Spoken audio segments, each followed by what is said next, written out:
So my name is Elise Rylander, and I'm an outreach site manager and an advocate for Cocoon House, which is in Everett, Washington. And we serve at-risk and homeless youth ages 13 through 20. We have a couple different programs.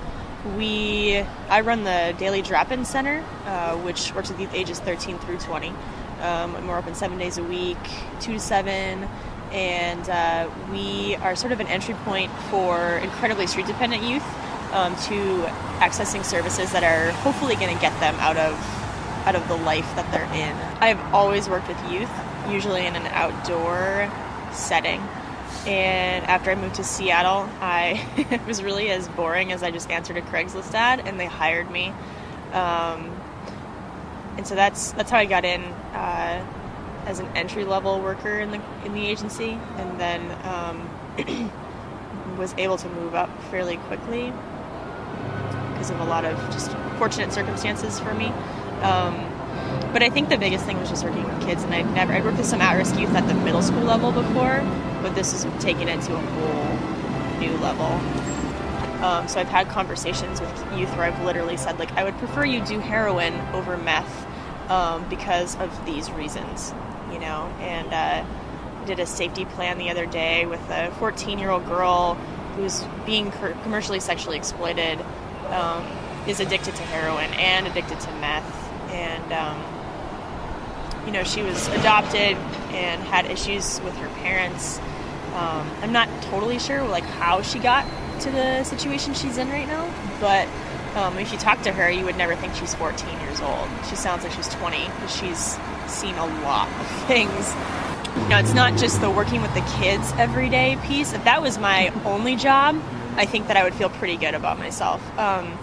But I'm having to handle staff issues and additions of program, but we cut people. Trying to, it's a sort of one-stop shop, I guess, is what I feel like I'm doing right now. Like, I'm the person you contact to talk about volunteering, to talk about donations, to talk about program development, to talk about, the different collaborations we have with community partners, and then just the basic, like, I stock the toilet paper, and so you're doing a lot of jobs, not just working with the kids. And so I think that's the most draining, because I would love to just worry about the youth, but I have to worry about making sure the lights are on and the fridge has food in it, which really takes away from my ability to effectively engage with the kids. That's been incredibly frustrating. I have learned a lot about people, and I look at folks now on the street who are, clearly homeless and whatnot, and I don't feel that same sort of, like, sympathy for them necessarily, and that sounds terrible, but I don't pity them, I guess. I look at them as just like, that's a real person, and that's their reality, and that feels very calloused, and which is interesting, but I also appreciate the fact that I'm not pitying them any longer.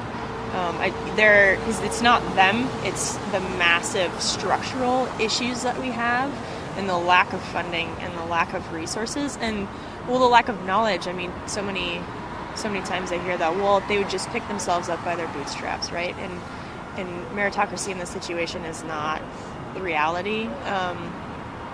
It's the fact that there just are not support systems. We don't have the money to take in there's 300 to 500 homeless youth on an average night in Snohomish County, and we have beds for like 25. And we're the only agency that provides that in the whole county. So it's not that they don't want to, it's that they're unable, and those systems aren't in place to support them.